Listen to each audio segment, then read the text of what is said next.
So these are some of the key criteria that a buyer will be looking for when they come to buy a business. They're looking for a great product. They're looking for something that meets a niche that's in the market, that's doing something different, original, that is owning its place in the market. They're looking for a great model.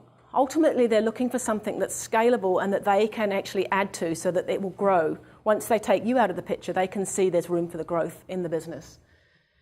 They're looking for a great reputation. In fact, they're not looking for the great reputation. The great reputation is the thing that will bring them to you in the first place. And a buyer that comes knocking on your door is a far more valuable buyer than one you go looking for by going out to market.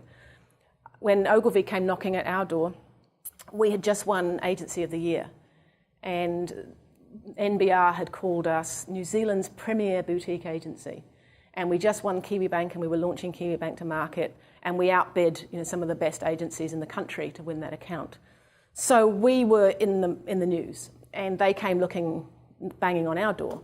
And someone who's actually looking to buy you because they want you is going to be a far better buyer than someone who you're kind of trying to convince that you've got a good offer. They're looking for a great customer base. They're looking for clients that are going to be loyal and are going to stay there once they take you out of the picture. So they will want to look at your customers. They're looking for great cash flow and for locked-in revenues. Now, I'm just going to tell you another quick story about my dad. His business was selling photocopiers. He started a photocopier sales business in London in the 1970s, which was a very good time to start a photocopying business, I have to say. And he said to me when I started my first business, he said, "Laura, you've got to look to make sure you build in a back end." And I said, "What do you mean a back end?" And he said, "Well, look at my business." He said, "We sell or lease photocopiers." He actually started a leasing company as well, which my mum ran, so that they could actually lease the photocopiers. So he did quite a few smart things. But he said, "Look at this business. We sell photocopiers, and they're huge, big machines.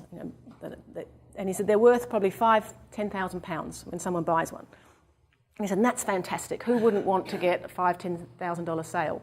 He said, "But the real value of the business is for every single one of those photocopiers that someone buys, we get a 10-year contract to supply all of their toner, all of their ink, all of their paper, and a 6-month servicing that they pay for every 6 months for 10 years. Locked in, guaranteed." Most of the people that sign those signature have also signed a personal guarantee over the machine.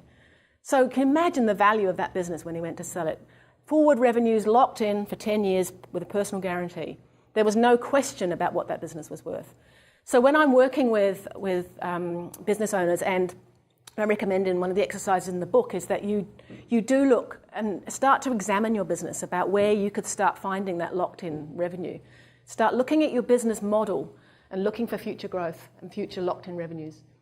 So a future buyer is also going to be looking for a great team because they want to take you out of the picture and they want to know that everything's going to be running smoothly even if you're not there.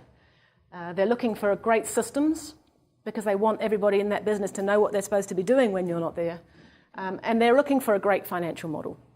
And we've got accountants in the room, and they will tell you that all of those factors are fantastic, but ultimately, once the buyers, it's like buying a new car or an old car, a second-hand car. You take it for a drive, you're impressed, it looks shiny, the seats have all been sort of polished up, it smells nice, and you think, but at some stage, you're going to take it down to the garage and they're going to lift the bonnet up.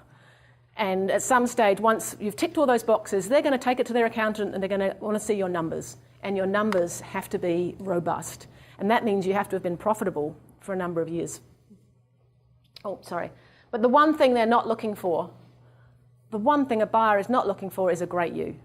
You are, right now, the biggest asset your business has and also the biggest liability. Because when it comes to value, you are the least valuable thing in your business. And the game always has to be to decrease dependency on you. And that needs to underpin everything you do in business.